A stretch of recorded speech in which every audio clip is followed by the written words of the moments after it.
Marriage. Nobody really knows anything about it. No one knows what to do. No one really teaches it. You kind of like just fall headfirst into marriage and you kind of learn as you go. At least for me, growing up, I never really had any like real good examples of what marriage life would look like and the day in and the day out of doing life together with your partner and doing so in a way that you guys can grow in Christ and you guys can also mature individually and mature for each other over time. So, the thing about marriage is that people don't really tell you the truth about it. They don't show you a lot of the ugly. They don't show you a lot of the process. They don't show you how much effort and work and sacrifice has to go into living a successful marriage and even things leading up to it. So, for me personally, I think is extremely important for men. Let's say for men specifically for this portion right now, for men specifically, like if you're even interested in a woman, I believe that before you even pursue that woman, there should be a thought, a process in your mind of, okay, I want to be a husband one day. I want to be a father one day. What does that look like for me? And is this someone I can see potentially raising my kids and loving me for the rest of my life? And what does that look like? Thinking about things like, well, where is my life trajectory? Where's my life heading? Where's her life heading? Is there anything about her life and my life that actually can intertwine where I can empower and encourage her to pursue her dreams?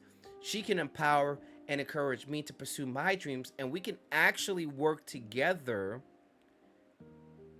to glorify the Lord together and individually apart from each other. That's something that I think is missing in the initial equation.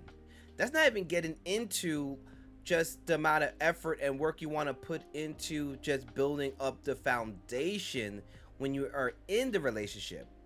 A lot of times, especially let's say in the church community, a guy will see a girl, and oftentimes that's not the only girl he's attracted to. So ladies, listen, if a guy, if you have a guy that's attracted to you and he hasn't fully committed or pursued you yet, there's a high likelihood that there's about probably 3 or 4 other girls that he likes, and he's like trying to test the water to see which one makes the most sense for him.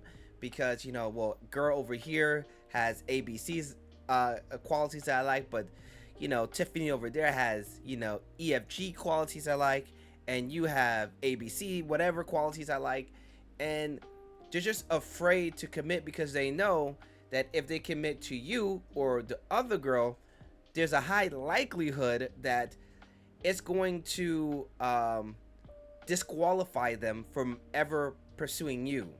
Or at least that's the assumption.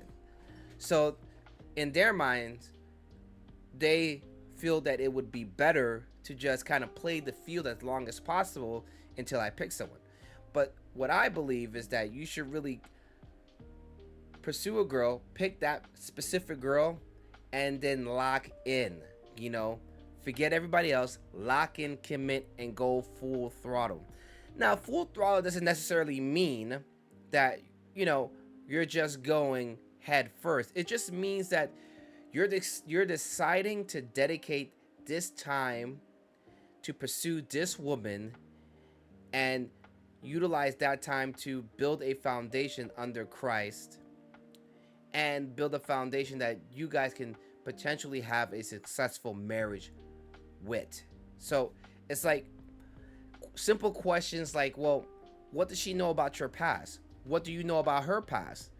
What do you know about her behaviors? What do you know about how you guys argue? How you guys resolve issues? How you guys communicate?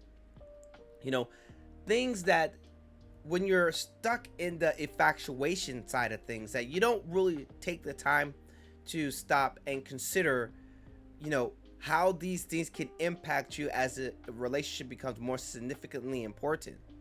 Other aspects is just like your purity, um, boundaries. What does that look like? Because you have to be honest with yourself. You like this person merely on the notion of viewing them and observing them from a distance or from a close proximity without even barely knowing them.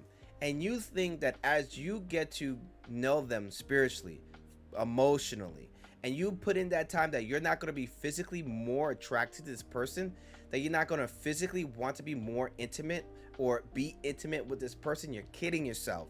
You're setting yourself up for failure. So when it comes to boundaries, you got to ask yourself, well, what does that look like in my relationship?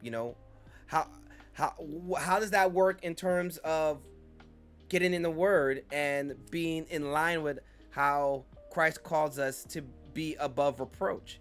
And as a man, you have to think of it, okay, well, what am I doing to make sure that I am protecting and safeguarding her heart in moments where maybe she might be weak and vulnerable, and I might have an opportunity to take advantage of this because I know she loves me and I love her, and this is a moment where I can push the boundaries, and then she may not be strong enough to resist, and I have to take a step back and ask myself, okay, do I, as a man, knowing her boundaries and knowing her morals, take advantage of her? Or, as a man of God, do I stand on the word and do I honor her and respect her and make sure I protect her as the man in the relationship?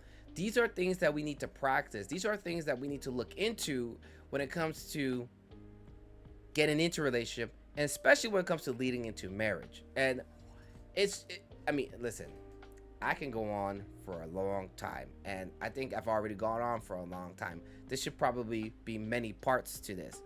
But nevertheless, you know, there are things within a marriage that you have to learn how to work out, to work through, to kind of like wrestle with. And you're going to be dealing with aspects of the person that you haven't really dealt with before, because remember, this person has lived their life a certain way for who knows how long, 20 years, 25 years. They've had a certain way of living. They've had a certain way of understanding information based on the experiences that they've had in their life. And the same goes for you. And now you two come together, you two are living a life together, and you guys are have conflicting thoughts and conflicting solutions to maybe the same problem. And then it's like, okay, well, how do we work through this? How do we get to a point where I can humble myself, you can humble yourself, and we can work this out together? Because in the end of the day, she's not your enemy, you're not her enemy. The devil seeks to kill and destroy, and he will love to do anything to break apart a Christian marriage. And it's not that hard, believe it or not. So, as men, sometimes we have to take our ego aside and humble ourselves. And as women, sometimes we have to take our egos aside and, I can't even think of the word right now, but submit to the husband. And not the type of submit where like you just do whatever the husband says.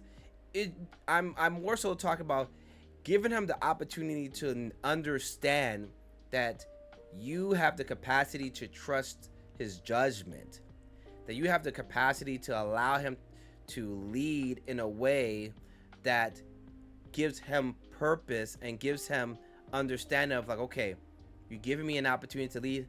I want to do this in a way that glorifies the Lord and that honors you and that protects the family.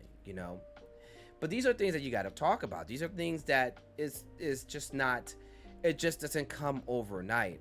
And I think, when you look at any healthy relationship, they've established routines and they've established ways of communicating that they understand and that works for them. Because listen, in the end of the day, there's no real cookie cutter way of doing this. Everybody's relationship is going to be different, but I think there's some core foundational things that you could look into in relations to having a successful relationship leading up to a marriage. One of them being getting in God's word. The second one would be praying for your spouse daily. And the third one would be just leaving yourself open to communicate and to understand one another, because there's going to be a lot of differences between you two. There's going to be a lot of conflicts. And if your mindset is, well, I don't want to deal with this, I'm just going to leave and go to the next thing, then it's like, well, what makes you think the next thing is going to be any better, or that issue is going to be solved to begin with? It probably isn't, you know. So listen, there's a lot that goes into just relationships and marriage in general. And I really could go on and on and on and on and on. And I don't want to sound like I'm rambling, but I would definitely love to hear your guys' insight, your guys' opinion on what I said. If I should have said more, if I ended this too soon. There's so much more I think I can touch on the subject. And I would just love for you guys to let me know what you thought about what you heard. Is there anything that I missed? Is there anything you wish I would have added in? Is there things that you think I should add in? Did I not cover everything in detail enough? Should I have put more verses or discuss more verses in relations to marriage? That's up for whatever you guys think is best, or what your guys feedback for the information that I told you guys. But I really hope that this could resonate with someone. That one funny thing I like to always say is, like, if you had a conversation with somebody, and in that conversation you have there's about 100% of that conversation. In that conversation, maybe 2% of that conversation was useful for you. I hope out of this whole video, maybe you can get 2% of it that is applicable to you, and maybe resonates in your heart and in your mind and in your soul, that you can carry on and really think about and evaluate in your own life. Okay, texting all this garbage, I don't care. But this thing right here, this specific segment right there, I'm gonna hold on to that, because there's something there that I know is for me, and I want to discover and I want to search that out. So if you guys like the video, please like it, please comment, please subscribe. I would greatly appreciate you guys. Give me some insight, give me some feedback. I'm really trying to be consistent and put quality things out there. So if you can, just let me know. But anyway, guys, take care. God bless. Best of luck in your relationships. I pray for healthy marriages, and have a good one. Take care. Bye.